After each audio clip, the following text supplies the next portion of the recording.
mature with its audience because all the mutants want to do this time is go crazy and die. Could the X-Men's dream of mutant humanity unity be shattered forever? Episode 7, Bright Eyes, throws us into a mutant meltdown of epic battles. This emotional rollercoaster unleashes a dark force that could shatter the dream of mutant-human unity forever. But what's the deal with the title Bright Eyes? Remember me, Bright Eyes? The title Bright Eyes is a direct reference to a famous line spoken by Rogue in the original X-Men animated series. In the episode Time Fugitives Part 2, Rogue utters this phrase while addressing Cable, hinting at the importance of their relationship and the time travel elements that will play a pivotal role in this new series. We open with the gut-wrenching funeral of Gambit. Even Nightcrawler, known for his unwavering faith, struggles to bring light to this dark moment. But amidst the grief, a surprising mix of mourners gather, from his sorrowful ex Belladonna to shifty figures from the Thieves and Assassins guilds. This unexpected mashup reminds us of the tangled web Gambit weaved throughout his life. Remember that whole feud between the guilds paying tribute to the creepy externals every decade? Yeah, the guild's presence is a stark reminder of that shady past first introduced way back in Externally Yours. Now, let's shift gears to Rogue. Forget holding back. In a fit of righteous fury, she's tearing through government facilities like a woman possessed.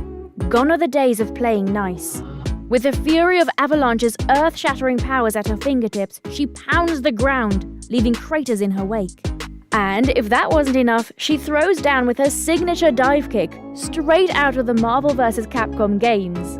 This brutal rampage is a scream for justice for the lost mutants of Genosha, but it also throws a spotlight on Rogue's insanely amped up abilities. Having absorbed Captain Marvel's powers, she becomes a force of nature, and the government is about to learn the hard way that messing with Rogue is a bad idea. Surveillance footage shows her tearing through the enemy, and guess who's watching? General Thunderbolt Ross himself, voiced by the same guy who does him in What If. This isn't just any facility monitoring Rogue. Ross reveals it's the same one built to contain the Hulk. Looks like there's another powerful being in this universe, and a potential crossover is brewing in the Marvel multiverse. Speaking of powerful, Rogue's not done yet. She confronts Gyrich, a mutant hunter from the old days. In a creepy twist, she absorbs his memories, catching glimpses of Bastion and Nimrod. Yikes, these are bad dudes with a serious grudge against mutants. Looks like the future is even bleaker than we thought. Meanwhile, Cyclops is fighting a different battle. He's pleading with President Kelly for help rescuing captured mutants, but Kelly's playing politics.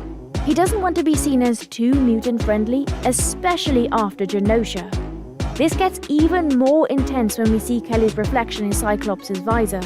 A chilling reminder of the vast divide between humans and mutants. Check out Cyclops' new look. He's rocking the iconic ruby quartz glasses from Jim Lee's classic X-Men #1 design. This lets the animator show off his emotions way better, so get ready for some intense Cyclops moments. Speaking of iconic looks, Jean Grey's got a new hairstyle too. Her hair flowing down isn't just a fashion statement. It's a subtle hint at her connection with Madeline Pryor. Remember how Jean got some of Madeline's memories in the comics? The show's writers might be using this to explore Jean's inner world. With all these resurrections and powerful entities messing with her head, Jean's definitely got a lot going on. This storyline could be a fascinating way to delve into her complex personality. A blink and you'll miss it cameo from WHIH News pops up in this episode. This in-universe news network, familiar to MCU fans, is a sly wink at the X-Men's place in the larger Marvel universe. Looks like the X-Men are officially part of the big leagues. Speaking of hope, Scott and Jean's chat might be hinting at a major arrival. Scott mentions needing a beacon of hope after the mutant genocide. Could this be foreshadowing Hope Summers? In the comics, Hope was a mutant messiah whose birth reignited the mutant race after a devastating event. Is history about to repeat itself? The devastation in Genosha hits hard. We see fan-favorite mutants like Blob, Pixie, and Multiple Man struggling to rebuild after the tragedy. It's a powerful reminder of the Genosha fallout, showing how this event impacted mutants across the X-Men universe. Tears will well up in your eyes when Beast, standing amidst the wreckage of Professor X's giant head statue, quotes Mr. Rogers' heartwarming line, "Look for the helpers." This isn't just a touching moment, it's a symbol of a shattered dream. Professor X's vision of peaceful coexistence seems lost, and the X-Men are left sifting through the rubble for a flicker of hope. But wait, a beacon of hope emerges. Captain America, complete with his awesome World War II motorcycle, makes a surprise entrance. This isn't just a cool cameo, it's a major hint about the bigger picture. Remember how Cap cameoed in the old X-Men cartoon? Well, his presence here suggests epic team-ups with other Marvel heroes in the future, maybe even a showdown between the X-Men and the Avengers. And here's a fun fact for eagle-eyed viewers. Captain America's motorcycle has a special license plate, a secret message to comic book fans referencing Rogue's very first appearance. It's a cool way to acknowledge Rogue's long history as a mutant hero. Cap's presence also underscores the complex political landscape surrounding the X-Men plight. While he expresses a desire to lead his team, presumably the Avengers, to apprehend Gyrich, he's bound by bureaucratic red tape, unable to act without official approval. This tension mirrors the real-world struggles of marginalized groups seeking justice within the confines of established systems. Furthermore, Rogue's defiant act of tossing Captain America's iconic shield away symbolizes the X-Men's growing disillusionment with traditional authority figures and their willingness to take matters into their own hands, even if it means defying long-standing allies. If Bastion's genocidal campaign against mutant kind succeeds, the consequences for the X-Men and their brethren will be catastrophic, potentially leading to their ultimate extinction. Bastion's disturbing Magneto torture and shocking Forge alliance highlight the X-Men's formidable new adversary. With his deep-seated hatred and access to advanced mutant hunting technology, Bastion poses an existential threat that could shatter the fragile dream of peaceful coexistence between humans and mutants forever. But wait, there's more. The mysterious Mr. Sinister also slithers into the picture. This longtime X-Men foe is obsessed with mutant genes, and his chat with Bastion reveals he's been spying on the X-Men since 1992?